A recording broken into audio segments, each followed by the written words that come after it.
ya podemos Sí, empezar.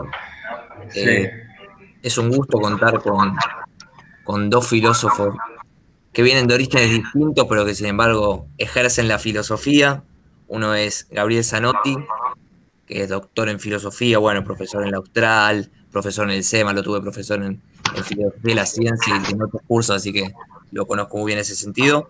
Y otro es Tomás Abraham, que no solamente es conocido por su amplio recorrido en la filosofía en Argentina, escribe en varios diarios, está en medios de comunicación. Yo sobre todo a Tomás, más allá de sus apariciones, lo conocí por cursos, grabaciones de cursos que daba él en la Biblioteca Nacional, sobre Hannah Arendt, Primo Levi, ahora me estoy acordando, Foucault, Deleuze, muy buenos cursos, y además tuve la oportunidad de ir el año pasado a su estudio y charlar un poco de toda la cuestión judía que ambos compartimos. Pero bueno, yo para empezar así, me gustaría hacer unas preguntas y después que el público pueda preguntar. El que quiera empezar, tanto Gabriel como Tomás, yo le preguntaría qué es la filosofía para ustedes y cómo se practica, para que no quede como algo así de los libros, sino cómo se vive, valga la redundancia, vivencialmente la filosofía. Ah, una pregunta fácil. Tomás, comience usted mejor, le reconocemos el seniority. ¿Está? Ajá, muchas gracias. Qué generoso, Gabriel. Bueno, yo tuteo, Bien, sin faltar el respeto. bien. Este, ¿Qué es la filosofía para mí? Bueno, para mí la filosofía es un trabajo de pensamiento, es una tradición que yo en la que me incluyo, es un modo de pensamiento que tiene su historia y tiene su práctica. Yo creo que la práctica de la filosofía no es un canon, no hay un código universal, más todavía hoy en día, decir esto es filosofía, esto no es filosofía, es decir, no es eso a mí ni lo que me preocupa, ni lo que me define, etcétera. Me defino como filósofo, alguien que está trabajando permanentemente escribiendo o dando cursos o seminarios que tienen que ver con la filosofía. Y bueno, no creo que no, de mi parte yo pueda dar una definición, simplemente la filosofía la invento todo el tiempo con cada libro que escribo, con cada objeto de pensamiento que se me hace. No creo que haya problemas de la filosofía que la definan como tal, ni un modo de hacerla, ni un modo de escribirla. Creo que la filosofía tiene esta gran riqueza en cuanto a estilos de escritura o a formas de pensar durante 2500 años, donde no hay prácticamente ningún género literario que la incluya. Concibo la filosofía como un género literario, concibo la filosofía como un modo de transmisión que exige el grafo, y bueno, está totalmente abierta a todo tipo de invención. No por eso creo que la filosofía sea cualquier cosa, tampoco creo que sea una cosa, pero sí es un modo que depende del filósofo, qué es lo que hace con la filosofía. Como dijo alguna vez Foucault, que me pareció al menos astuto. Yo no sé si hay filosofía, sé que hay filósofos, eso sí hay filósofos. Y bueno, estos filósofos hacen que haya filosofía, pero no solamente la filosofía la tienen los filósofos, creo que hoy la filosofía la podemos encontrar en forma fragmentaria, cada vez pienso más en eso, en alguna cosita que puede aparecer en cualquier tipo de expresión de tipo literaria. Bueno, espero que haya sido suficientemente confuso. Gabriel, Bien, entonces, para agregar un poquito más de confusión, yo quería decir que a mí la filosofía siempre se me pareció como una actividad concomitante a mi propia característica como humano. O sea, a lo largo de los años, yo he ido intensificando cada vez más la relación entre filosofía y sentido de la vida. Por eso siempre el reconocimiento que hago a todos los existencialistas, sea cual fuere la corriente de ellos, ¿no?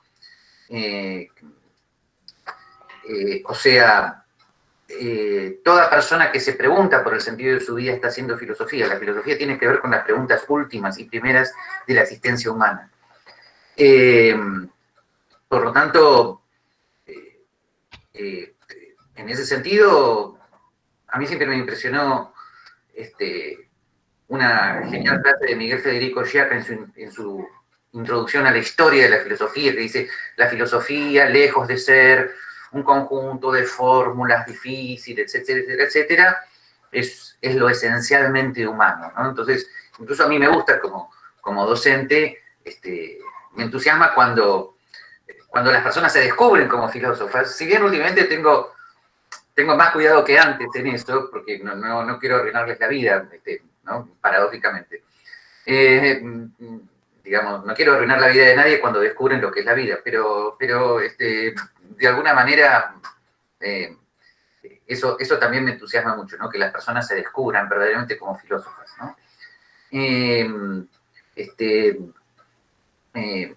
Más allá de eso, por supuesto, luego he hecho este planteo, ahí sí tiene sentido que las personas que se vayan descubriendo como filósofas se vayan introduciendo en la historia de la filosofía y en el pensamiento de los diversos filósofos para ver cuál es el recorrido que la humanidad, entre comillas, ha tenido hasta ahora en esa aventura, ¿no? Y ganar vocabulario y formas de expresión, pero sin la pasión por el sentido de la existencia, sin el compromiso, además, por el filósofo con la sociedad que lo rodea, como decía Husserl, el filósofo como funcionario de la humanidad. Sin esa pasión, ahí sí la filosofía se convierte en algo tan interesante e intrascendente como la historia del ajedrez, qué sé yo, sí, o sea, bueno, genial, pero ¿qué? ¿No? O sea, concluyo diciendo que una vez horrorizado vi un curso de historia de la filosofía donde el historiador en cuestión pasaba de un autor a otro más o menos como de un plato de cocina a otro, ¿no? Y decía, bueno, y esto es lo que pensó fulanito, y ahora empezamos con sutanito, y con una frialdad, y yo decía, pero por Dios, con razón, ¿no? Todo el mundo se aleja de esto, ¿no? Así que, en fin, eso para mí es la filosofía es ser humano. Y obviamente, y ahí, digamos, repitiendo un lenguaje que se ha hecho muy común, lo que pasa es que es una existencia humana que tiene que ser una existencia auténtica, ¿no? Una existencia con cierto grado de madurez emocional y vital, ¿no? Y tanto para Tomás como también para Gabriel, ¿cuáles fueron un poco sus primeras lecturas? Bueno, de Gabriel sé más por tenerlo más cerca, de Tomás sé también que él empezó un poco con Sartre, y después, bueno, cuando nos puede contar un poco de su experiencia en Francia con Foucault también, pero ¿cuáles fueron esos primeros textos y cuando dieron así un giro copernicano? Creo que Tomás tiene una anécdota con Deleuze en los 70, si no me equivoco, en Buenos Aires. No sé qué anécdota es esa, no sé. Yo empecé con la filosofía, con un manual de filosofía que era el de Will Durant, en donde había un grabado de Sócrates que decía: aquí hay un mártir del pensamiento. Eso a mí me llamó muchísimo la atención, que hubiera mártires del pensamiento. Ese fue mi primer libro. Después, sí, yo en realidad nunca me planteé estas cuestiones del sentido de la vida así, ¿no? Es decir, eso es algo que yo me planteo ni siquiera me planteo sobre el sentido. Es decir, yo vivo todo el tiempo. Es decir, no paro de vivir para preguntarme por el sentido de lo que vivo. Vivo todo el tiempo. Y parte de ese vivir es encontrarme con una multitud de cosas cada día, permanentemente, ¿no? Que no me plantean cuestiones universales, generales y demás. Para mí la filosofía no es una interrogación con mayúscula. No me hace mayúsculo tampoco. Y estoy rodeado de seres humanos que no son filósofos, por suerte. Sería catastrófico, ¿no? Es decir, hay seres humanos que hacen una multitud de cosas, ¿no? Y que a veces se preguntan por algo y no son filósofos. y porque la filosofía implica un cierto trabajo. Para mí la filosofía siempre fue laboral, siempre fue algo productivo, un trabajo. Si yo, preguntándome sobre el sentido de la vida, me convirtiera en filósofo, realmente me hubiera dedicado a la metalurgia, a cualquier otra cosa, ¿no? Es decir, para mí significó un modo de expresión para poder ver qué hago con una cierta opresión que sentía, un modo de expresión. Y encontré en la filosofía que me enseñó algo muy importante, y eso fue también una de mis primeras lecturas, que fue Platón, a los 15 años, digamos, ¿no?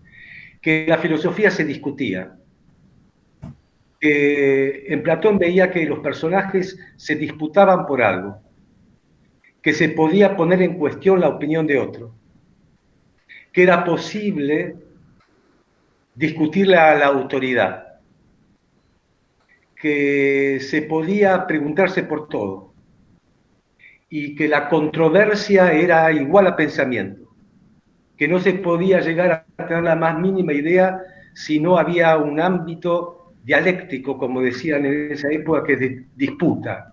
Para mí eso fue muy importante en mi adolescencia. Me autorizó a discutir. ¿Con quién? Y con las autoridades. Para empezar con mi padre, que medía 1,90 m. Y después también con los profesores. Y también con los pastores. Y también con los rabinos. Y también con cualquiera. Cuando yo descubro el personaje estos de las novelas de Sartre, descubro un poco también ese mundo, ¿no? Un mundo mítico, un mundo de leyenda, por supuesto, de París y de todo ese tipo de cosas, pero en donde también la filosofía me permitía encontrar un modo de llegar a expresarme libremente. Para mí eso era muy importante, expresarme libremente, porque no me podía expresar. Era tartamudo crónico y agudo hasta los 22 años. O sea, yo no podía hablar. Y encontré que con la filosofía, de alguna u otra manera, encontraba una vitamina que me daba una energía para poder expresarme. Pero yo solamente pensaba, como no podía hablar, pensaba. Pero que podía sacar las palabras de mi boca, aún con enormes dificultades, pero tenía la autorización y la licitud de que la discusión y el decir que no era fundamental. Para mí la filosofía es eso, decir que no. Entonces, decir que no a mí me permite estar entre humanos, ¿no? Y después el sentido de la vida lo encuentro a cada minuto y lo pierdo en el minuto siguiente. Así que mis primeras lecturas fueron esas. La de un manual de filosofía que me presentó a Sócrates, a Platón que me presentó el arte de la disputa, y Sartre que me dio alguna idea de lo que es ser un filósofo con sex appeal que deambula por las calles de París, es muy famoso, ¿no? Y que lo es sin ceder en nada, que mantiene su pensamiento. Bueno, cosas así, cuántas cosas. Gabriel. Primero quiero señalar una coincidencia con Tomás, con un autor que no sé si es del agrado de Tomás, que es Karl Popper, ¿no? Que para mí siempre fue un llamado a la discusión crítica, ¿no? Él dice que la filosofía no tiene tanto que ver con el paso del mito al logos, como se la describe habitualmente, sino con esa eclosión, con ese Big Bang de pensamiento que se da en las Islas Jónicas cuando los mitos se pueden debatir libremente, ¿no? Y ese es el paso a la razón crítica y a la actitud racional que da origen a la filosofía. Así que en eso coincido totalmente con Tomás, aunque posiblemente no sé qué opinará él de Karl Popper, pero bueno, para esto estamos dialogando, ¿no? Y después, yo yo me di cuenta de mi vocación filosófica cuando a los 16 años tuve filosofía en el bachillerato con orientación docente que estaba haciendo y Y al parecer el manual que me dieron era un desastre total y mi padre me vio tan entusiasmado con la materia que me dijo, se ve que la filosofía te tiene que gustar, porque si fueras por ese libro estarías frito, ¿no? Bueno, en fin, y, eh, y a los ya 17, 18 me vi leyendo la famosa introducción a la filosofía de García Morente y me identifiqué totalmente con el Renato Descartes que estaba descrito en el libro de García Morente, ¿no? Y me llamé cartesiano prácticamente hasta los 20. Fue muy, muy gracioso mi paso por el primer año en la Universidad del Norte Santo Tomás de Aquino y cuando todos los profesores, algunos de los cuales Antonella los conoce, yo les decía, les levantaba la mano y les decía, yo soy cartesiano, ¿no? Y por supuesto, pero lo poco que hacían era excomulgarme, hacer un auto de fe, matarse de la risa, hasta que, bueno, es una larga historia, pero la resumo así. En el segundo año descubrí verdaderamente quién era Santo Tomás, pero, bueno, no sé si descubrí verdaderamente quién era, no, más o menos tuve un buen camino hacia Santo Tomás, pero esa impronta cartesiana no me abandonó nunca, pero no era el Descartes racionalista, era el Descartes explicado por el padre Francisco Leocata, era el Descartes agustinista, ¿no? Así que eso no me abandonó nunca. Y de ese Santo Tomás visto de San Agustín me fue muy fácil pasar o comprender la preocupación de autores como Unamuno o Kierkegaard, que sin embargo, desde el punto de vista del contenido de sus letras, estaba alejado de lo que yo pensaba, pero que me identificaba con la actitud, ¿no? Así que, y luego hubo algunos años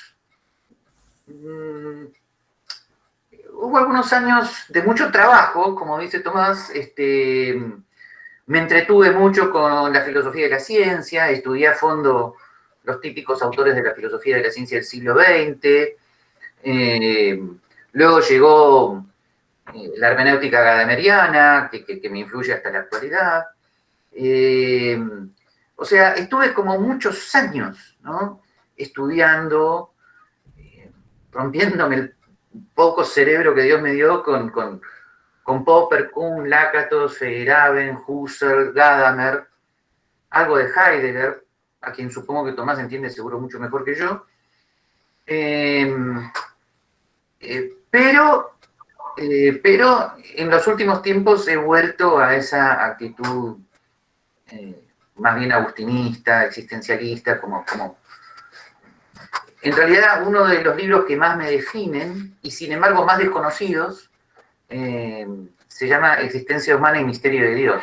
Ahí ese es el libro que define más mi postura radical de existencialismo cristiano. Ese es el libro que más me define, curiosamente el más desconocido, ¿eh?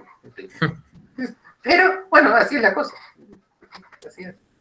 Y esta es una pregunta que va más a Tomás. Bueno, vos estuviste en el clima del 68, toda esa búsqueda de libertad, si se quiere en un sentido, y yendo a tu experiencia, pero yendo también al quehacer filosófico, y de paso puedes decir también qué pensás de Popper. Digo, ¿cuál es el valor de la libertad o qué rol juega la libertad en la filosofía? Y yendo también a eso, Gabriel viene del liberalismo, con lo cual también me gustaría saber cuál es tu opinión sobre el liberalismo también, Tomás. Digamos, va a varias preguntas. Está bien, yo me voy a permitir responder otra cosa. Bueno. Por ejemplo, yo ahora estoy hace unos meses con... Para mí la filosofía tiene que ver con lo que estoy pensando en este momento. Yo no hago un currículum, ni de la libertad, ni de los grandes temas. El tema tiene que estar apuntando a algo bien concreto, pero bien concreto. No se puede hablar de la libertad en general, ni de Dios en general. Algo bien concreto. Yo en este momento, en cada momento tengo algo en qué pensar. Específico, concreto. Yo estoy pensando ahora, ¿por qué vine a la Argentina? Porque nací en Rumania. ¿Por qué mis padres se salvaron del Holocausto? ¿Y por qué las sinagogas que yo visité en Rumania tienen candado? Hace 10 meses que estoy pensando en eso. ¿Por qué tienen candado? ¿Por qué se salvaron? ¿Por qué vine a a la Argentina. Para mí eso es la filosofía hoy, no tengo otra. Hace 10 meses que estoy pensando en eso. Hace 10 meses que estoy leyendo sobre eso, hace 10 meses que estoy escribiendo sobre eso. Para mí la filosofía es eso. Ya me olvidé del libro que escribí el año pasado, La Máscara Foucault. Yo me olvidé. Y de hace 2 años el otro, ya me olvidé. Yo estoy en eso. Entonces, todos los problemas tienen que ver con algo que yo acoté. Por ejemplo, el de Dios. La filosofía de la existencia se me presentó ahora, porque la filosofía de la existencia tiene que ver con estos temas que yo estoy tratando. Entonces, estuve leyendo a León Chestov, que no es muy leído dentro de la filosofía de la existencia, a este ruso, ¿no? Y a Benjamin Fondant, que no lo conoce casi nadie, que es un rumano que escribió en francés, era el discípulo de León Chestov. Se dicen discípulos de Kierkegaard. Hay una parte de la filosofía existencial, discípula de Kierkegaard, y a veces también de Pascal, ¿no? En donde se trata de la fe sin Dios. El problema de la existencia de una fe en la ausencia de Dios. ¿Cómo se puede tener fe en la ausencia de Dios? Es todo un problema a lo que se dedicaron. Se me apareció este tema, que me interesó bastante, el de la filosofía de la existencia, desde los Chestov, hasta pasando por los Marcel, hasta llegar a Sartre y Camus, y todo lo que uno quiera, que en el siglo XX fue muy importante, en relación a la crisis que provocó, la enorme crisis que provocó la Primera Guerra Mundial. La Primera Guerra Mundial fue un desastre desde todo punto de vista en cuanto al paradigma de las concepciones del mundo que se tenía. Eso tuvo efectos tremendos durante toda la década del 30. Entonces, para mí, el problema de Dios, el problema de la libertad, el problema de la existencia tiene que ver con estas 3 preguntas que hice en un inicio. ¿Por qué vine? ¿Por qué mis padres se salvaron? ¿Por qué las sinagogas tienen candado? Entonces, no puedo hablar en general, porque no hay general para mí. No hay una entidad sustancial, mayúscula, que sea un sentido de las cosas en general. Puedo hablar de algo que aconteció, que algo tengo que construirlo, tengo que verlo, qué respuesta me da, me pierdo, vuelvo, me abre permanentemente nuevos caminos inesperados. Yo no esperaba encontrarme con Chestov hablando de la sinagoga con candado. Tampoco pensaba en encontrarme con la Guardia de Hierro rumana, antecesora de la Guardia de Hierro argentina, pero además criminal eran. Es decir, y esto me llevó a preguntarme cómo se construye un nazi. Un nazi no nace, un nazi hay que fabricarlo. ¿Cómo se pudo fabricar un nazi en 15 años en Rumania? Entonces, digo, hablar para mí de qué es la libertad o qué no es la libertad, etcétera, no forma parte de mi pensamiento. Mi pensamiento está dirigido hacia un acontecimiento que nace de una inquietud, porque para mí la filosofía nace con una inquietud. Hay algo que me inquieta. A mí me inquietó ver sinagogas con candado. Me inquietó hace 10, no, más, desde el 2002, 18 años. Fue mi primer viaje a una ciudad en la que nací y que desconocía. Esa inquietud es un malestar, es como una picazón, es algo que no tiene forma, es algo que me provoca y me obliga a pensar, y no sé qué pensar sobre eso porque no tiene forma. Todo mi trabajo, por eso lo llamo que la filosofía es un trabajo, es darle forma a una inquietud. Y esa inquietud, hace meses y meses, con la cuarentena y con la pandemia, todos los días acá, estoy tratando de darle una forma. Cuando se habla de libertad, o se habla de Dios, o se habla de sentido, para mí no tiene forma. Hay que darle una forma, y yo trato de darle esa forma de todas las maneras posibles, leyendo filosofía, leyendo literatura, leyendo biografía, leyendo recortes de diarios, no me importa qué, porque la forma filosófica se la doy yo, no el material. No me viene preparado diciendo filosofía. Puede ser Chestov, pero puede ser también un censo de 1913, porque yo le doy esa forma. Entonces, para mí, inquietud y forma son lo que me hace pensar a mí filosóficamente, no temas. Bueno, agarré por un atajo, pero por ahí, si no, no puedo. Vos, Gabriel, ¿qué pensás un poco de lo que dice Tomás? También, ¿cuáles son tus inquietudes filosóficas ahora, Gabriel? Estaría bueno conocer. un puente con lo que dice Tomás es el inicio del libro de Unamuno sobre el sentimiento trágico de la vida, cuando él dice, no estoy pensando en el hombre o en la humanidad, sino en este hombre concreto que soy yo. Lo que ocurre es que Unamuno, en eso yo coincido con él, universaliza, él jamás utilizaría esta expresión, el problema de cada ser humano. O sea, para Unamuno está convencido de que el problema de cada ser humano consiste finalmente en la búsqueda del infinito, ¿no? Pero efectivamente, si no hay un ser humano de carne y hueso concreto que tiene una inquietud a la cual tiene que dar forma con múltiples fuentes posibles, vos conocés, Brian, como mi fuente de filosofía puede ser Santo Tomás o Viaje a las Estrellas, cualquiera de las dos, o una película de Woody Allen, ¿está? Bueno, en eso Tomás tiene toda la razón. Es un ser humano concreto, con sus inquietudes, con sus dramas, con sus preguntas que lo carcomen hasta el fondo, que tiene que dar forma a un intento, no sé si de respuesta, pero dar forma a esa inquietud. Yendo a tu pregunta de cuáles son mis inquietudes filosóficas ahora, bueno, vos sabés bien, en este momento, de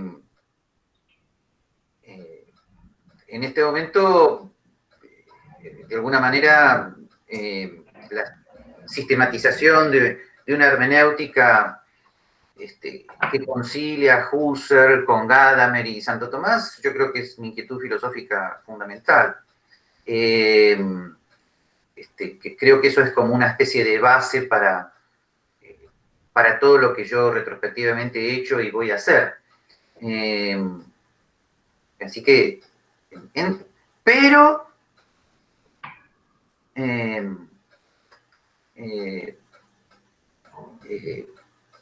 hay que ver si voy a... hay que ver cuánto voy a seguir bebiendo o de esa fuente sin que corra el peligro de agotarse, ¿no? Así que, en fin, además tú sabes que el último gran autor que ha capturado mi pensamiento es Freud, así que como ves, mis fuentes son diversas. Claro. Bueno, ahora le voy a hacer una última pregunta a Tomás y después quiero que los que están aquí presentes puedan abrir su micrófono y hacer una pregunta. ¿Cómo fue, Tomás, estudiar con Foucault? Bueno, yo cuando se abre la Universidad de Vincennes, el post-mayo francés, la Universidad de Vincennes, año 1969, yo estaba estudiando sociología en la Sorbonne y le agregué filosofía porque en la Universidad de Vincennes el cuerpo docente estaba organizado por Foucault. Es decir, ellos estaban fuera de la universidad clásica, digamos, que era la Sorbonne. Y entonces allí iban allá a dar clases profesores con los que yo no tenía ninguna relación, pero que leía sus libros, como el grupo de Althusser, como Rancière, como Badiou, como la gente, bueno, estaba también Guattari, o estaba Châtelet, que era un profesor de filosofía, historia de la filosofía, estaba también Foucault, pero yo no tenía ningún tipo de atracción especial hacia Foucault, había leído Las palabras y las cosas sin entenderlo y después había leído un poquito de la historia de la locura, etc.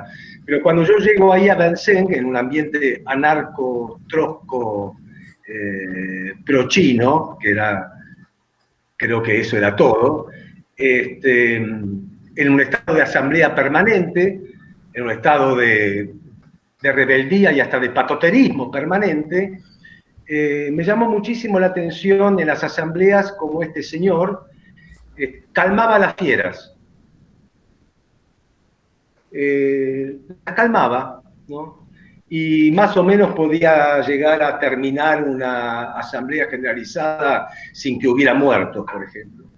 Me cayó muy simpático, un hombre de buena disposición, mucha cordialidad, muy elegante, con una verba muy precisa y tajante, y lo que más me llamó la atención, que las materias que se daban en la Universidad de Vincennes, por ejemplo, la contradicción en Mao, 1, contradicción de Mao, 2, la contradicción en Hegel, conceptos elementales de Marx, y vaya a saber, había una materia que se llamaba Conceptos de la Botánica en el siglo XVIII. Es decir, para que no fuera nadie, porque eso realmente no tenía nada que ver ni con el ambiente, ni con la filosofía, ni con nada. Bueno, ahí fui yo. Y descubrí a este señor que me hablaba de la botánica del siglo XVIII de un modo tal que no me importó más nada sino la botánica del siglo XVIII, mucho más que Marx, que Hegel, que Mao, y todo ese tipo de cosas, porque lo que él transmitía de un modo profesoral, ¿no?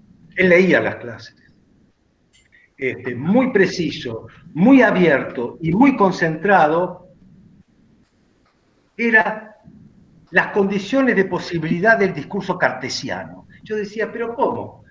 Está hablando de Descartes, pero no habla de las meditaciones, no habla del discurso del método, no habla del tratado de las pasiones, me habla de plantas, me habla de la historia natural, me habla de un campo que él llama epistémico, en donde se distribuyen los lugares y las funciones de un cierto modo en distintas disciplinas, un poco lo que había hecho en las palabras y las cosas, en donde se construye una estructura y un ordenamiento tal que va a constituir una forma de pensamiento. Y en esa forma de pensamiento, claro que está Descartes, pero es el espacio cartesiano. Y el espacio cartesiano, con esta idea de lo infinitamente pequeño, lo infinitamente grande, en un gran diagrama en donde todas las unidades del universo se dan en forma simultánea y se puede ver su repetición y diferencia, este espacio cartesiano me permitía a mí por lo menos tener una idea justamente de un espacio de pensamiento. Me llamó muchísimo la atención. Era algo totalmente nuevo para mí, que había estado haciendo los cursos tradicionales y mucho marxismo además, con Althusser y todo eso. Y después hay otra materia que él va a dar, que digo, este hombre es muy raro las cosas que da, porque la otra materia era historia de la sexualidad e historia de la penalidad. Totalmente, bueno, lo de la sexualidad más o menos podía andar, ¿por qué no? ¿No? En un ambiente de mayo donde la alegría de vivir tenía que ver con el erotismo también, bueno, pero historia de la penalidad. ¿Qué es eso? Entonces fui a esa primera clase de Foucault de historia de la penalidad y de historia de la sexualidad y me encuentro con un señor ya más cerca, porque no era un anfiteatro, era una aula más chica, que frente a esta horda utopista que quería liberación de todo, les habla a contracorriente, contra las utopías sexuales y contra todas las utopías liberacionistas, poniendo una comilla de escepticismo enorme sobre la filosofía de Marcuse, unas comillas de escepticismo enorme sobre las teorías de Wilhelm Reich, y proponiendo un proyecto de estudio en donde no se habla de represión, se habla de producción de saberes y una historia de la penalidad que no tiene que ver con lo jurídico, sino con ciertos sistemas de poder. Digo, pero este hombre, ¿cuántas sinfonías dirige? Historia de la botánica, pero además con mucha cordialidad. A mí lo que Foucault me dio es, se terminó la censura, pensar no quiere decir necesariamente rigor, en el sentido de una fiscalía que te está sometiendo todo el tiempo a una prueba, a ver si lo que vos pensás es lícito, exacto, demostrable y se corresponde con un nivel que exige la historia de la filosofía, en donde no se trata de conceptos, que no se trata de nada que te ponga un corsé, pensá, mandate, decí boludeces, no tiene ninguna importancia, andá para acá, andá para allá. Bajó totalmente el nivel de la censura política, ideológica y teórica. Y yo sentí que realmente podía respirar. Respirar con un hombre, con un profesor, que aparte me daba una especie de erudición que la tenía él, sumamente sofisticada, pero dada de un modo, de una libertad y de una amabilidad que dije, bueno, Yo creo, y después cuando salió el librito El orden del discurso, poco después, que en la filosofía quizás yo tenga algún lugar para poder pensar algo por mí mismo. Así que más o menos Foucault fue por ahí. Bueno, no sé si Gabriel tenés algo para acotar a lo que dijo Tomás o querés que ya alguien te haga las preguntas. Solamente que vos sabés perfectamente que lo que Foucault ha sido para Tomás, para mí fue Paul Feyerabend. Simplemente eso. Bueno, el que quiera preguntar, no dude en abrir el micrófono.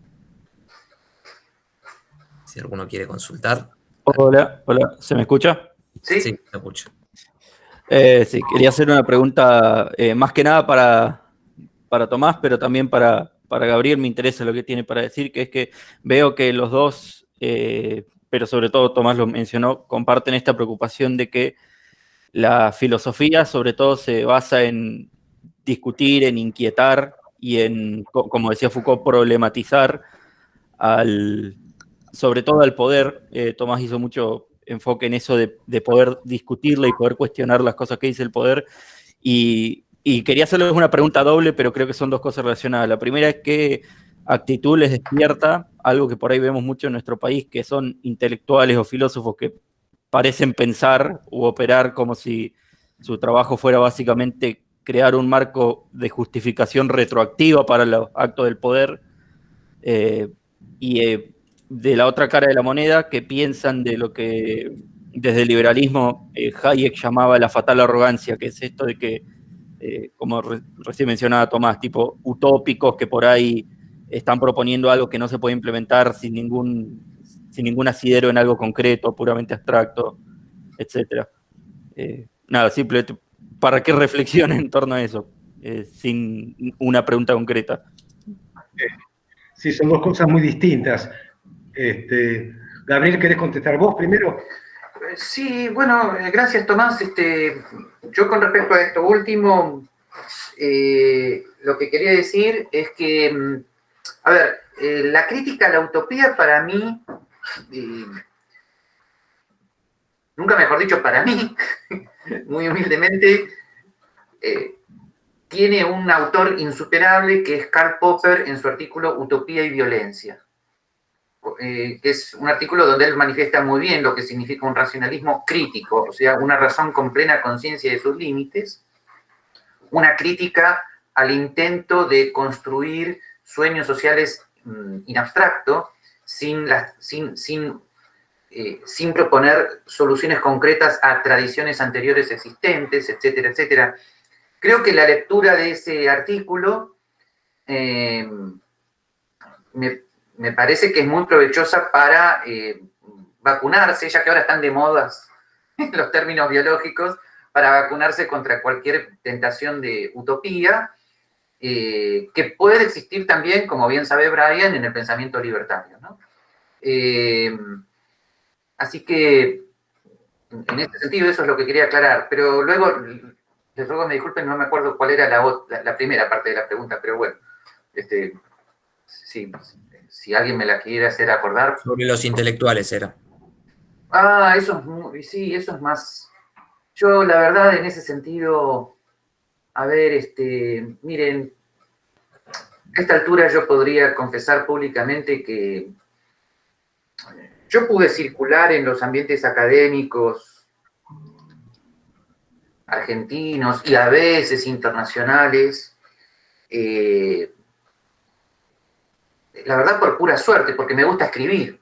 Que me gusta escribir y escribí, y sencillamente luego intervino algo que no es la suerte, sino que yo trato de ser una persona relativamente cordial, y de ahí viene cierto nivel de adaptación, y entonces cuando me empezaron a decir cómo hacer artículos para revistas académicas, lo hice,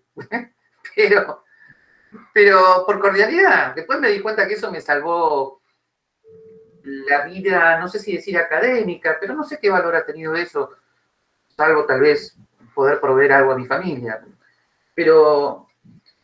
Pero cada vez más estoy convencido de que los journals académicos y sus exigencias y el referato y el doble ciego, el triple sordo y la mar en coche realmente es una cosa horrible. Yo tengo escrita tengo escrito en mi blog una entrada que dice, hay otras formas de hacer las cosas. Yo conocí 2 revistas académicas, muy personalmente, la revista que editaba mi padre del Instituto de Investigaciones Educativas, y luego la primera parte de la revista del SA de Libertas, y las 2 cosas estaban hechas con mucha pasión, con seriedad en un sentido tal vez indefinible. ¿Qué es lo que distingue la seriedad de lo que no? ¿Qué sé yo? Bueno, no sé. Lean las revistas. Pero no tienen nada que ver con lo que se hace ahora. Cada tanto, vuelvo a decir, cada tanto puedo, todos los años puedo decir a la universidad, bueno, publiqué este artículo en tal revista sencillamente porque me gusta escribir y lo mandé. Pero les digo una cosa, yo he disfrutado mucho escribir mis cosas, y fíjense, mis cosas, y mandarlas a propósito a revistas de poco renombre, porque sabía que me las iban a publicar, y lo que yo quería era tenerlo publicado, no por gloria, sino para que otros lo leyeran, y para poder debatir y discutir y sentar mi posición.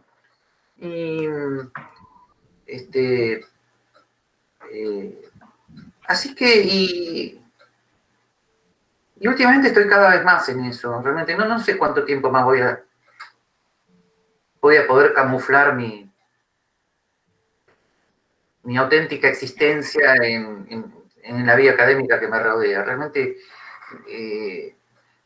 los usos y costumbres académicos han degenerado mucho. Tú sabes, Brian, que yo entiendo perfectamente lo que Thomas Kuhn describe como paradigma dominante. Los paradigmas dominantes tienen ritos de iniciación, eso es comprensible, ¿no?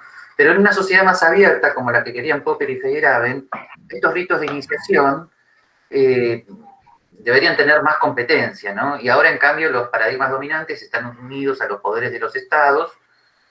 La vida académica se ha convertido en un cuello de botella insoportable y monopólico. Se supone que las universidades deben, comillas, ranquear, ¿no? Y entonces tienen que estar unidos a los acuerdos del Pacto de Bolonia, no sé si Bolonia, Bruselas, no me importa, ¿no? Y entonces todo así, y finalmente lo que no encaja en eso no existe, y está lleno de gente con saco y corbata, 1000 doctorados, 30.000 idiomas, que están totalmente metidos en eso y creen que eso es la vida intelectual. Y yo respeto al que filosofa auténticamente y mientras tanto se maneja en ese mundo para tratar de adaptarse un poquito y tener algo para cruzar al supermercado y proveer a su familia, pero hay gente que se lo cree. La verdad, eso me tiene muy preocupado. La degeneración de la vida intelectual en los journals es tremendo. 2 grandes autores, que son justo los filósofos que yo considero que son de los que escriben fácil temas difíciles, predijeron este desastre. Ortega y Gasset con La barbarie del especialismo, y Karl Popper cuando dijo la universidad está degenerando en la producción de técnicos entrenados. Y se refería a las humanidades. ¿Ah? Y cada vez que intento decir esto, ¿no? Los supuestos colegas de las universidades me miran así con cara de... ¿no? La verdad no sé cuánto tiempo más voy a resistir estar en esos ambientes. Es un horror, ¿qué querés que te diga? Un horror. Tomás, No entendí bien la pregunta de Eloy. ¿la querés repetir? Porque habla de intelectuales, pero no sé a qué se refiere cuando habla de intelectuales, o que los intelectuales, no sé de quién habla. Básicamente, por hacerlo un poco más sencillo, como vos dijiste que una de las cosas que te atrajo más a la filosofía es esta posibilidad de cuestionar al poder, de cuestionar a las figuras de autoridad, ¿qué actitud te generan aquellos filósofos que no lo hacen o que parecen ser defensores a ultranza de las figuras de autoridad? Por ejemplo, es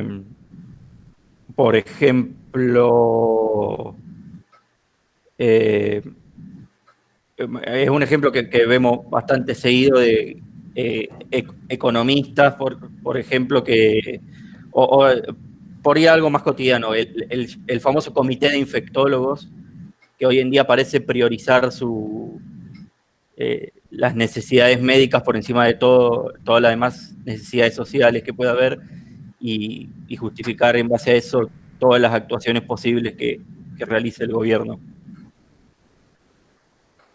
Bueno, eso es un tema muy controversial, porque no los veo como intelectuales a los infectólogos, los veo como, en todo caso, científicos. Y la palabra intelectual para mí es una palabra distinta, tiene que ver con alguien que desde su lugar, puede ser una profesión, claro, es una profesión en general, participa del debate público, del mundo de la opinión. Muchas veces son filósofos, otras veces también son científicos, pero no solamente en su ámbito, una discusión interna, sino existe lo que se llama opinión pública, es decir, los problemas que nos atañen como comunidad. Y un intelectual participa de eso, puede participar de distinto modo. Es decir, yo nunca concebí que la tarea del intelectual sea compatible con algo que se llama orgánico. Es decir, que el que está ejerciendo alguna actividad de tipo intelectual tenga una moral de vestuario. Es decir, que supedite su pensamiento a un poder. No importa cuál poder eres. El intelectual es tangencial. Es decir, el intelectual, si no es disidente, no es intelectual. Pero disidente no es rebelde. Disidente es que no tiene los límites del interés de ningún grupo. Nadie le puede marcar la cancha a un intelectual. Porque el intelectual piensa por irreverencias. Es decir, cuando yo hablo de poder o hablo de autoridad, no es porque sea un Contreras y que todo poder me parece un espanto. Eso es muy ingenuo, muy infantil. Las relaciones de poder son parte de las relaciones sociales. Y las relaciones de contrapoder también son parte de las relaciones sociales. Estoy hablando de que las verdades generalmente se transmiten por medio de autoridades. Y ninguna autoridad te puede decir hasta dónde puede llegar tu verdad. Por tanto, cuando el mundo intelectual se supedita a un interés de tipo de un grupo político, lo que hace es lo que llamamos generalmente ideología. Y la ideología siempre responde a ciertos intereses de poder. Para mí la labor del intelectual es una labor cuya libertad no tiene límites. No hay posibilidad de ningún tipo de límite. Esto no tiene nada que ver con los infectólogos. Los infectólogos están haciendo una tarea, ¿no? Absolutamente indispensable y necesaria, porque realmente hay una infección. Y no le delegaría esa tarea a ningún salvador, a ningún político, a nadie que no se ocupe de algo que los tiene encerrados de hace meses. Así que bueno, no me siento esclavizado, ni domesticado, ni controlado por un grupo de científicos, sino que vivo en la incertidumbre total, no sé lo que pasa, no sé lo que va a pasar, lo único que quiero es que pase rápido. Pero aparte de eso, bueno, con respecto a Hayek, el mundo de las utopías, hay que desconfiar mucho del realismo. El realismo nos hace aceptar las cosas como son. Esto no quiere decirse utopista. Utopista es no querer perder los sueños de la juventud, que es el peor modo de envejecer. Pero cualquier tipo de acción o de pensamiento tiene elementos utópicos, porque si no, no podría siquiera enunciarse. Porque si no hay ninguna posibilidad, ninguna idea, ninguna ilusión de transformación de algo, elementos utópicos no es utopía. En toda acción, en todo pensamiento, en todo proyecto hay elementos utópicos. Vamos más allá de la situación, tal como se da. Vamos más allá del marco que encuadra cualquier tipo de pensamiento. Si no fuéramos más allá, no tendríamos nada que pensar. Simplemente recibiríamos una lección, una solución, una técnica y la aplicaríamos. Cualquier tipo de pensamiento desagrega, disemina o deconstruye, o como quieran llamarlo, y eso necesita de elementos utópicos. es decir, de elementos que van más allá de la situación tal como se da. Eso es inevitable. Por lo tanto, no se trata de estar a favor o en contra de las utopías, sino de con qué elementos utópicos contamos para elaborar un cierto tipo de pensamiento. ¿Alguna otra pregunta? ¿Alguien tenga? Sí, perdón. No, dale, Andrés, dale, yo voy siguiente, Dale, ¿qué tal, Gabriel? Tomás, Andrés es mi nombre. Quería hacer dos preguntas, una para Tomás, por ahí un poco a modo personal, y otra ya para los dos. La primera, Tomás, pensando un poco en la filosofía, como vos decías, de herramienta de producción, de elaboración y de modo de decir que no. ¿A qué le decís que no vos hoy, en tu momento de la vida o ahora? Mira, yo siempre le digo que no al racismo. Es algo que me sale, es decir, no lo soporto. Es algo que no lo soporto. De ningún tipo. Es decir, el odio racial es algo que no. Y como estoy en este tema de las sinagogas y todo este tipo de cosas, y de cómo se construye un nazi, etcétera, estoy en medio de todo eso, esta vez con algo que se llamó la solución final. La solución final fue algo inédito en la historia. No tiene que ver con ningún otro tipo de matanza, ni de tráfico de esclavos, ni de desaparecidos, ni de nada. Fue la solución final. Esto es algo absolutamente inventado por el nazismo del Tercer Reich. Entonces, eso a mí me pone, ese no me sale inmediatamente, ¿no?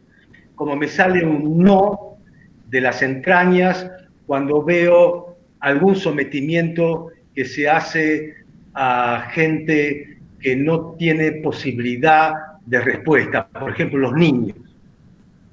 A mí la violencia contra los chicos me vuelve loco, ¿no? Es algo loco, más que contra los viejos y todo eso, ¿no? Es decir, son no que vienen de entrañas. Y después hay una multitud de nos, permanentemente. Hay una multitud de no. Hay tantas cosas que no quiero, que en realidad es mucho más importante lo que quiero, porque lo que no quiero está lleno, ¿no? Y lo que quiero es más complicado. Lo que quiero es más complicado, es algo más precioso, es más chiquitito, es más, hay que cuidarlo más, ¿no? Los no son permanentes y además hay que decirlo, porque la avanzada de que lo que nos quieren hacer creer, de la opinión pública dominante, de las mayorías silenciosas, del fatalismo, de la voluntad de apocalipsis, ¿no? De aquellos que hacen de la indignación un comercio, de la palabra revolución que está de saldo, y de tantas cosas llamadas antisistemas que no valen un peso, está lleno. Entonces, el no es permanente. Cada vez que prendo la televisión digo no. Cada vez que leo un diario digo no.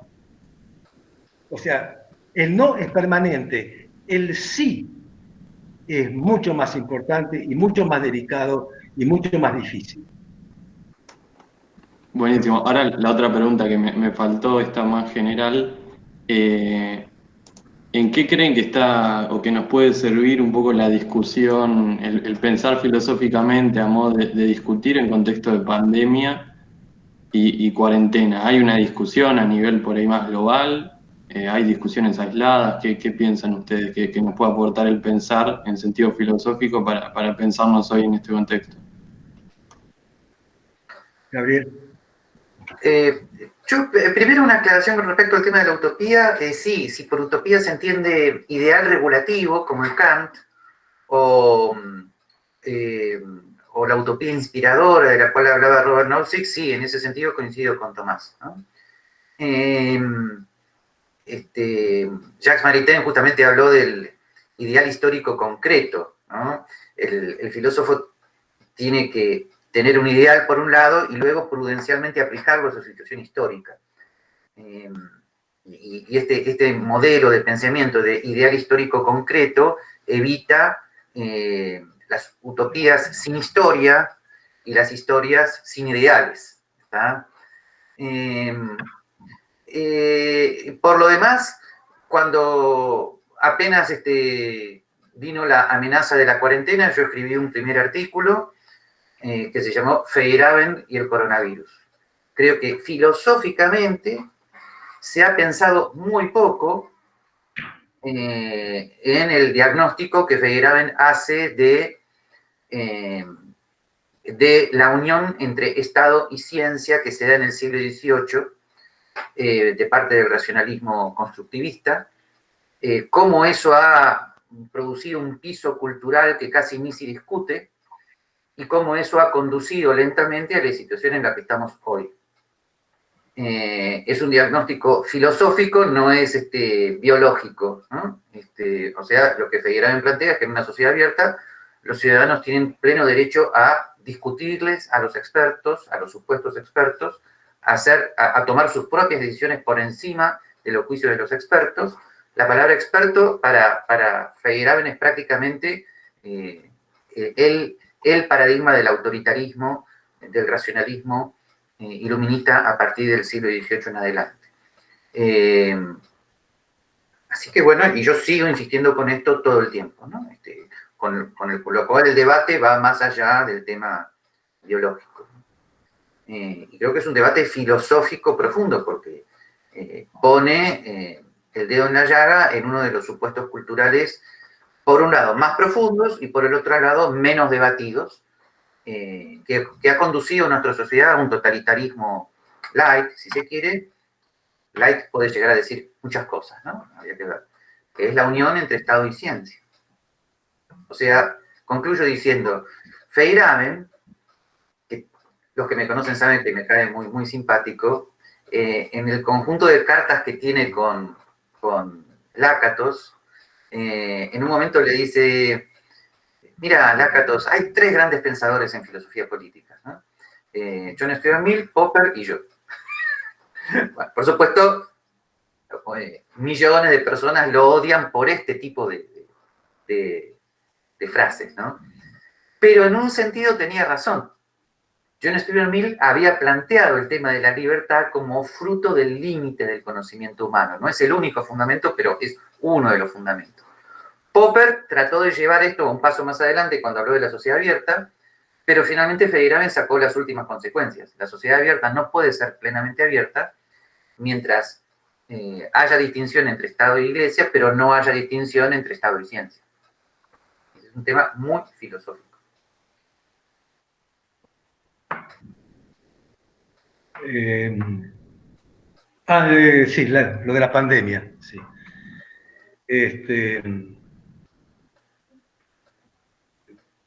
Bueno, yo estoy viviendo en cuarentena, hace 4 meses ya. Y digo yo porque supongo que todos, pero bueno, en lo que a mí concierne, hace 4 meses. Hace 4 meses que no veo a mi familia. Vivo con mi mujer por suerte. Tengo una enorme tristeza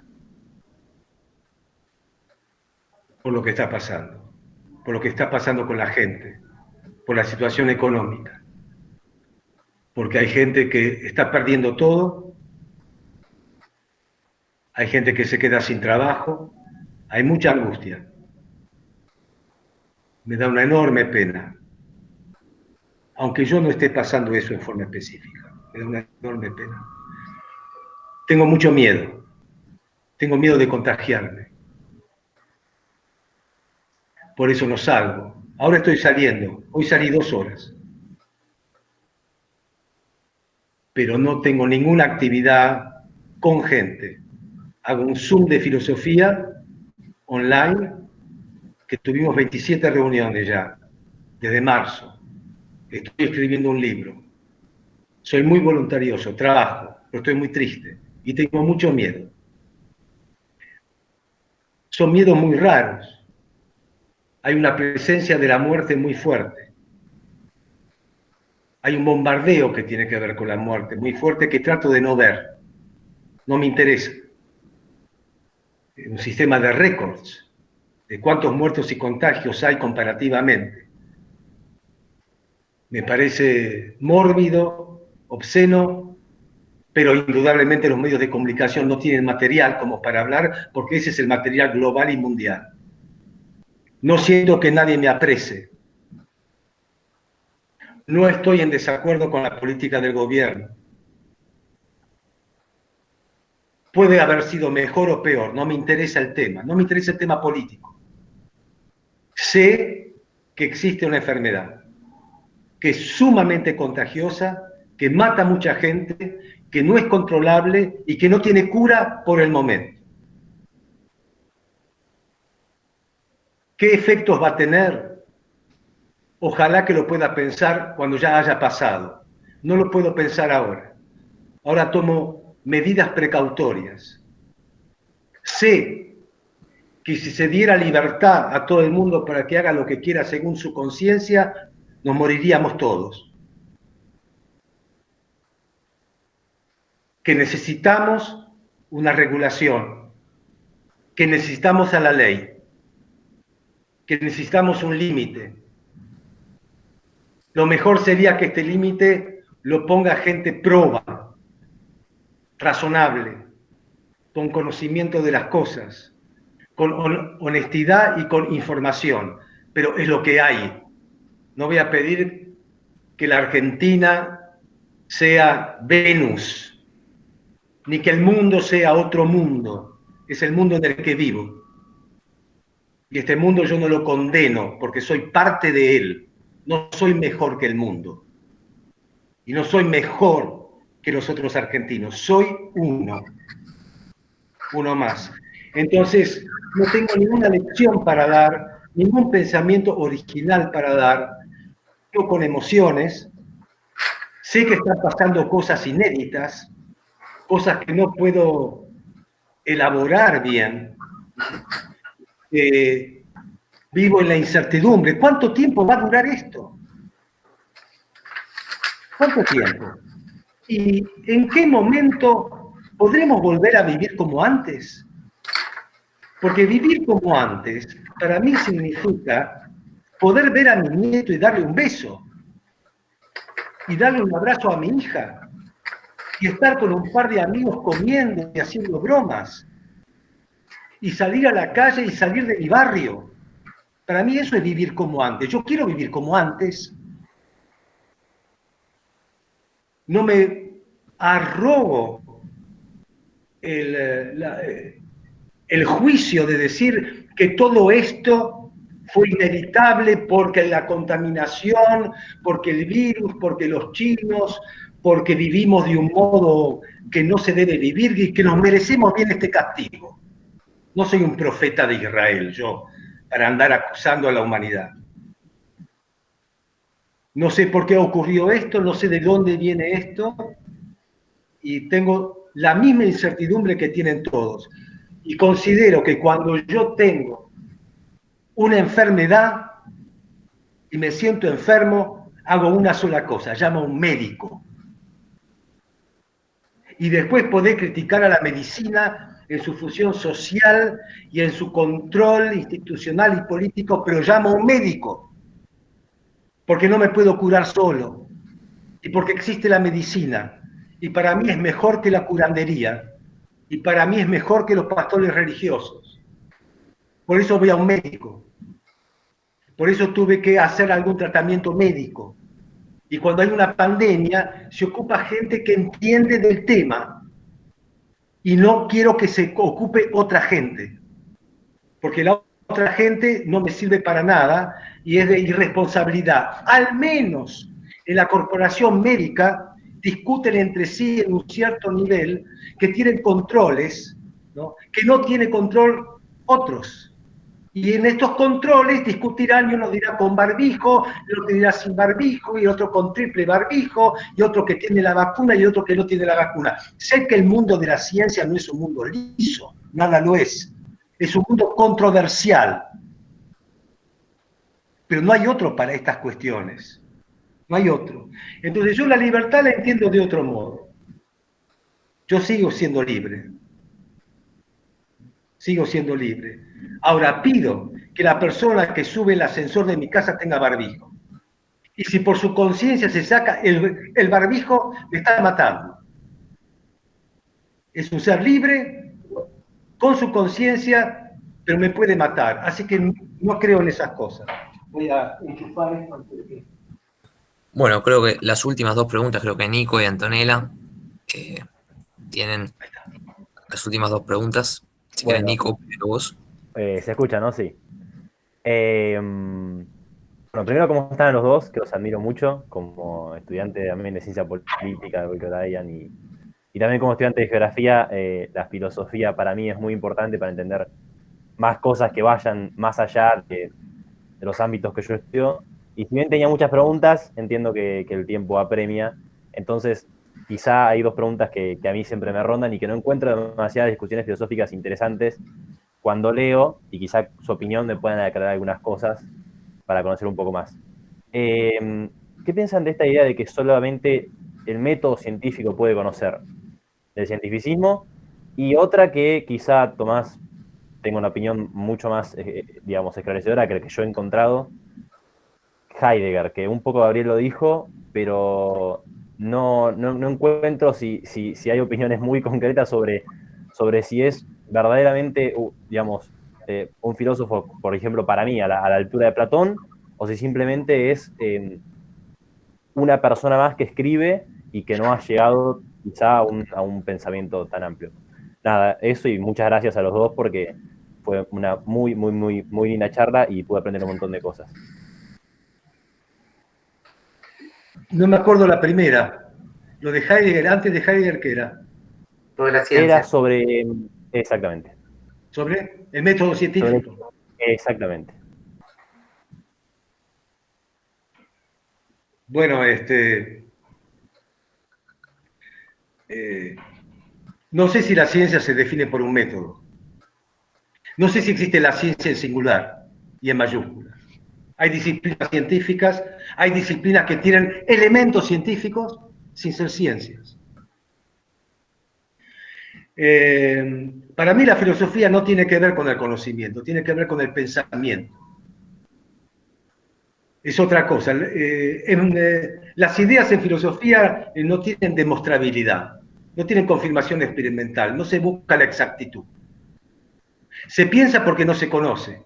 Es al revés. Creo que es mucho más importante para el pensamiento filosófico la ignorancia.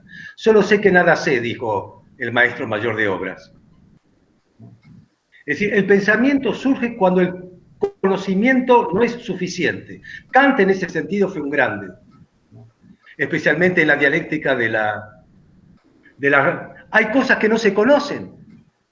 El tema de dónde venimos, por qué es lo que es, a dónde vamos, el sentido de la vida, si hay una totalidad, si hay una eternidad, si hay etcétera. Hay un montón de cosas que no dejamos de preguntarnos y que no se van a conocer, pues no forman parte del conocimiento, forman parte del pensamiento. El pensamiento interpela, el pensamiento pregunta. Para el pensamiento es muy importante la ignorancia.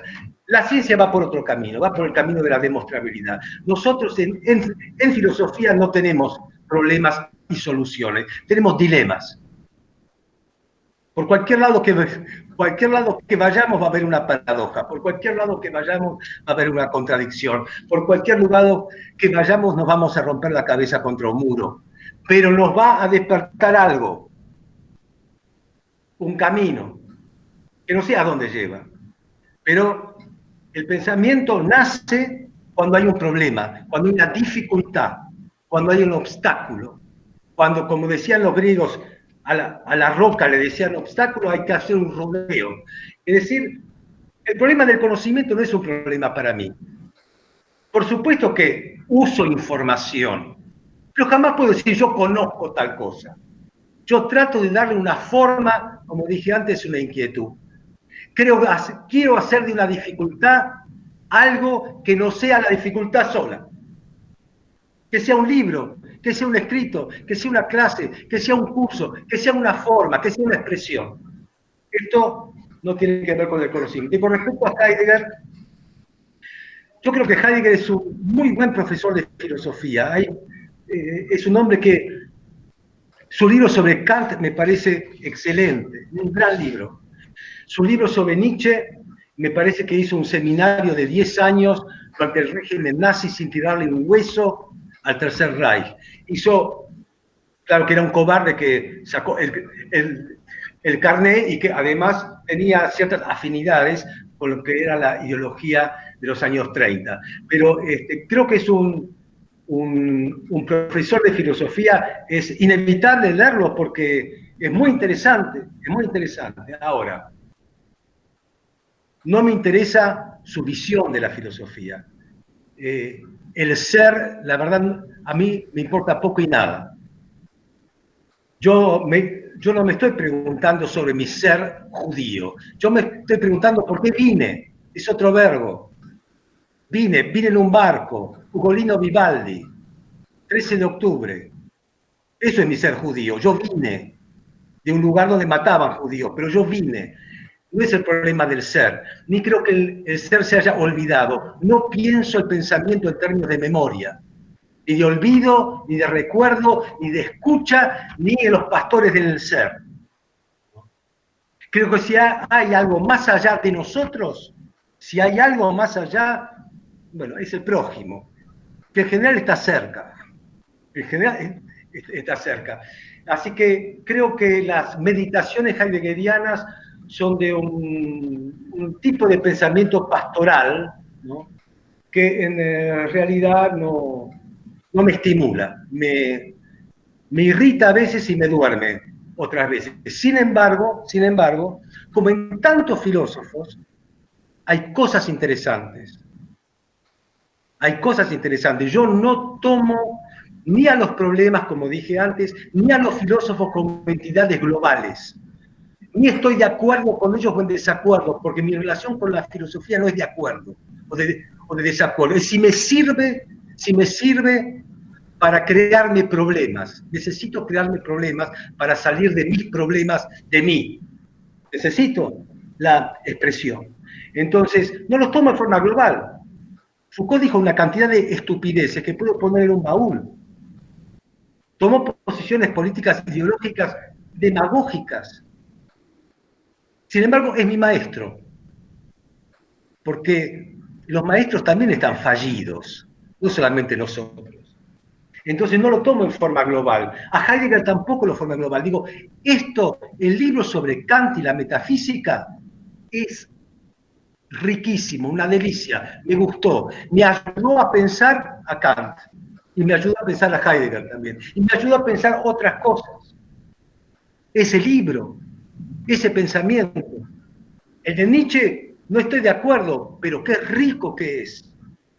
No es algo que me gusta más en Nietzsche, quizás en realidad me gusta más Nietzsche que Heidegger. Y me gusta más Nietzsche que el Nietzsche de Heidegger. Pero qué libro, qué útil. Es decir, con los filósofos que más roce y rispidez tengo, a veces son los que más me estimulan y más me atraen. Bueno, eso con respecto a Heidegger. ¿Querés responder, Gabriel, o dejamos a Antonella que diga la última pregunta, como quieras vos? Respondo, responder de manera corta a esta pregunta no corresponde, pero bueno, en honor a la circunstancia voy a responder de manera corta. Sobre el método científico, saben que yo estoy de acuerdo con Feyerabend, sobre todo con lo que yo llamo el segundo Feyerabend. La ciencia es una forma de conocimiento entre muchas. Eso no es estar en contra de esa forma de conocimiento que hicieron los grandes científicos, sino quitarle el monopolio estatal del saber. Es una forma de conocimiento entre muchas y por lo tanto tiene que competir libremente en una sociedad abierta con la teología, con el arte, con los consejos del abuelo. Tiene que competir libremente, no tiene que tener ningún monopolio del saber, de la seriedad, del método. Eso es Feyerabend. Y con respecto a Heidegger, yo como profesor de filosofía te voy a decir, en general hay dos Heidegger. El Heidegger de izquierda, interpretado sobre todo por Bátimo, en su libro Interpretación a Heidegger, que dio origen al eje central del pensamiento posmoderno, y luego un Heidegger de derecha, esto no tiene nada que ver con la política, ¿no? Como un pensador de la teología negativa, ¿no? Que se puede saber lo que el ser no es y no lo que es, y de ahí se tiene que acceder a lo divino, etcétera, etcétera. Bueno, muy bien. Ahora, yo como Gabriel lo que te voy a decir, lo que me resulta insólito es ver a ambos grupos debatir enormemente sobre cuál es el verdadero Heidegger, matarse por esa discusión. Cada uno cree que tiene la revelación de la auténtica interpretación del gran maestro. Y cuando un autor genera interpretaciones tan diversas, yo me pregunto cuál es su responsabilidad en haber generado esa disimilitud de interpretaciones. ¿En qué medida utilizó un lenguaje críptico a propósito? Si lo quiso hacer a propósito, está bien, pero si Heidegger estuviera acá conmigo y yo le dijera, ¿sabe, maestro, que hay 10.000 formas de interpretarlo, pero no se queje porque usted lo fomentó? ¿No? Antonella, si querés, la última pregunta. Sí. Me voy a permitir hacer un comentario a Tomás y después la pregunta. Tiene que ver con mis inquietudes. Actualmente yo estoy por recibir la carrera de psicología de la UBA, me dedico más que nada a leer sobre psicoanálisis. Y respecto me quedó sonando esta pregunta de cómo se hace un nazi, que mencionabas, una de las materias que estoy cursando es ética, con el profesor Fariña. Y hay un texto que me pareció súper interesante, que es La seducción totalitaria, de Conrado Caligaris, un brasilero, que casualmente, bueno, no creo que sea casualidad, justamente se relaciona mucho con esto que veníamos preguntando algunos en relación a discursos totalitarios, amos, y sobre todo una inquietud mía puntualmente con respecto a esto que comentabas hace un rato, Tomás, de la pandemia, del miedo. Yo me pregunto, como futura psicóloga y también como una apasionada de la filosofía, si la psicología, si la psiquis humana influye en estas inquietudes y en estas tomas de posición filosóficas. Ese era el comentario. Y la pregunta es, entendiendo que la presencia de los dos, en esto que Brian decidió llamar debate, sostiene este tipo de prácticas, si pudieran decir los dos alguna palabra sobre qué condiciones de posibilidad, rescatando esta frase de Tomás, favorece un debate.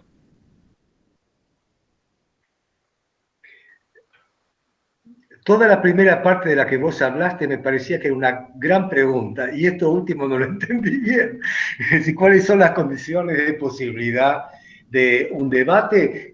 Bueno, un debate, la palabra debate, es decir, cada uno tiene que decir lo que piensa.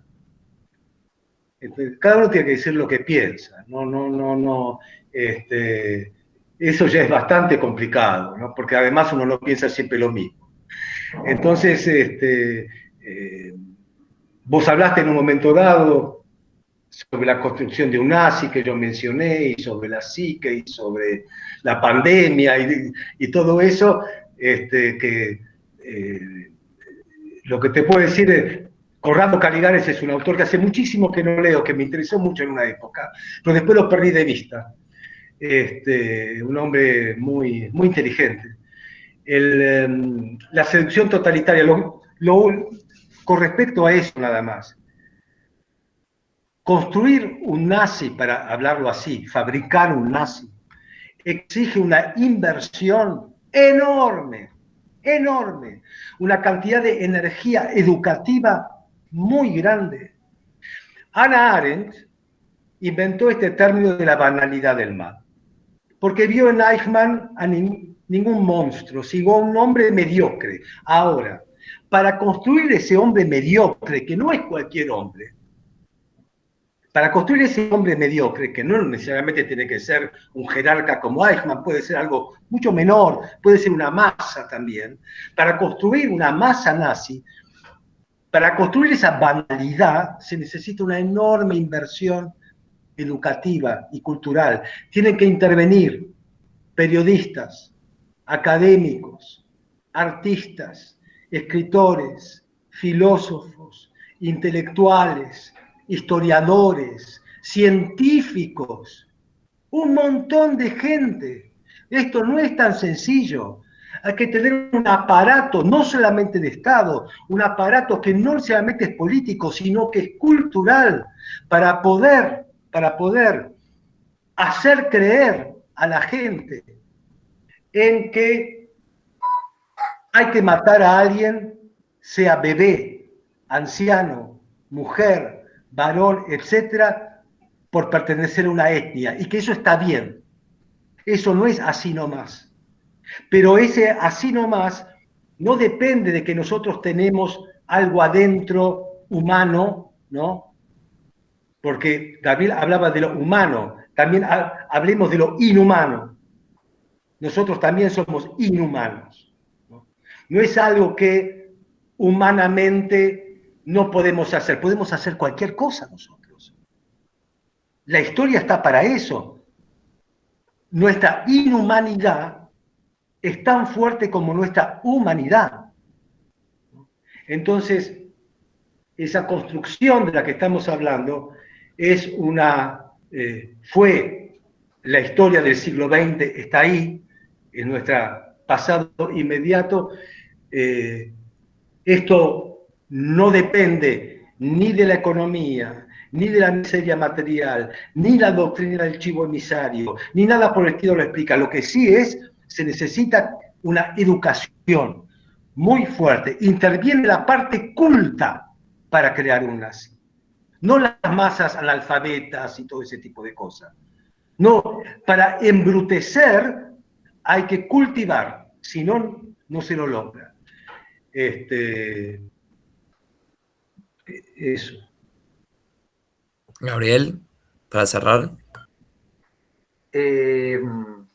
Para cerrar, bueno, perdón, estaba escuchando muy atentamente a Tomás y me olvidé cuál era la inquietud general no te enojes, Santo, resumime en 3 segundos tu última pregunta. La presencia de ustedes habla de que... las condiciones de posibilidad de un debate. Sí, que podrían decir que lo sí. favorecen. Sí.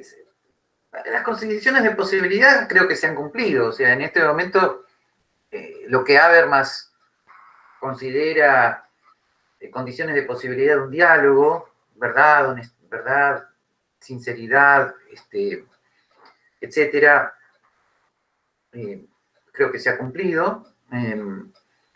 Las condiciones de diálogo que implícitamente están en autores como Gadamer, Buber o Levinas, que entre paréntesis, Levinas es el que le pone el punto del tema del prójimo a Heidegger, ¿no? Como dijo Tomás.